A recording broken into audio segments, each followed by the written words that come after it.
রক্ষার নিমিত্ত রেখে বললেন, হে দেবগণ, ওনাদের অতুল অপরিমেয় শক্তির নিকটে এই ক্ষুদ্র তৃণখণ্ডটি ছাড় করা নাই তুচ্ছ।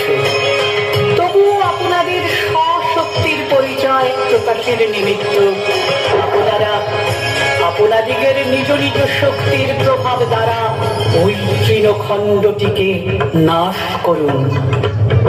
বালিকা রূপী দেবী পার্বতীর এই কথা শ্রবণ পূর্বক ইন্দ্রাদি দেবগণ অহংকার বশত অট্টহাস্য করে উঠলেন।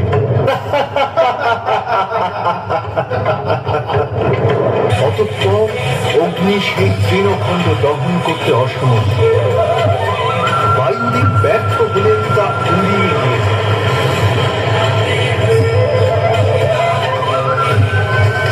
অরুণের শক্তি সেই তৃণকে জলস্রোতে প্লাবিত করতে পারে। ইন্দ্রাদি অন্যান্য সকল দেবগণ একে একে তাদের সমস্ত সংহারক শক্তি প্রয়োগ করে তৃণখণ্ডটিকে দগ্ধ বিধৃত নাশ করতে পারে। এইরূপে ব্যর্থ দেবকুলের হয়ে দেবরাজ ইন্দ্র তখন সেই বালিকার পরিচয় জানতে আগ্রহ প্রকাশ করে।